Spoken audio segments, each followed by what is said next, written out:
नदी गाद से भरा हुआ है। और जब हम जल संसाधन मंत्री थे तो हमने 2 सेमिनार करवाया था, अविरल गंगा और निर्मल गंगा। तो अविरलता आज गंगा में है कहाँ? गंगा की अविरलता समाप्त हो गई है गाद के कारण।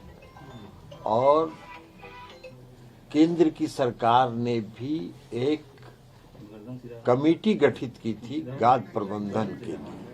उस कमेटी की रिपोर्ट भी आ गई। तो हमने यही कहा है ना कि आप जो आज जल मार्ग बना रहे हैं गंगा नदी में माल ढुलाई के लिए, तो पूरे गंगा में तो गाद भरा हुआ है। आप गाद की सफाई करेंगे और वहां पर जहाज चलाएंगे और फिर अगले साल जब बाढ़ आएगा तो पूरा गाद भर जाएगा।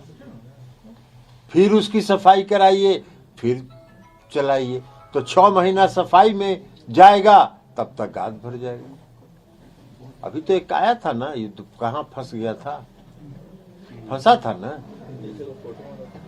तो इसलिए हमने कहा कि ये धन का अपव्यय, ये योजना सफल नहीं हो सकता है। योजना का कागज पर योजना बनाना और सरजमीन पर योजना को उतारना, दोनों में बहुत अंतर होता है। यही मैंने कहा है। ये विकास से इसका क्या लेना देना भैया? गाद का प्रबंधन करो ना, आप गाद प्रबंधन करिए।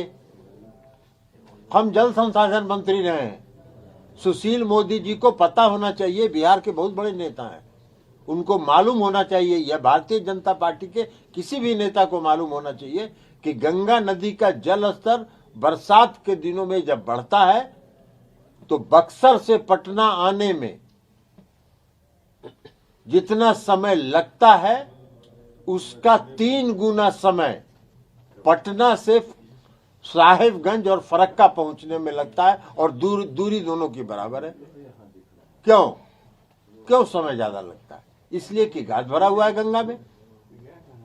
तो गंगा के गाद प्रबंधन के बिना आप कोई भी योजना गंगा नदी में बनाएंगे तो वो पैसे का अपव्यय है। यही हमने कहा है। लेकिन आपके इस बयान को सर वो कह रहे हैं कि विकास विरोधी हैं। अरे विकास विरोधी हैं तो विकास के बहुत बड़े समर्थक हैं, तो गाद प्रबंधन करिए ना, कहाँ कौन रोके हुए। लेटेस्ट खबरों के लिए देखते रहिए MUZ न्यूज और ताज़ा अपडेट पाने के लिए चैनल सब्सक्राइब करना ना भूलें।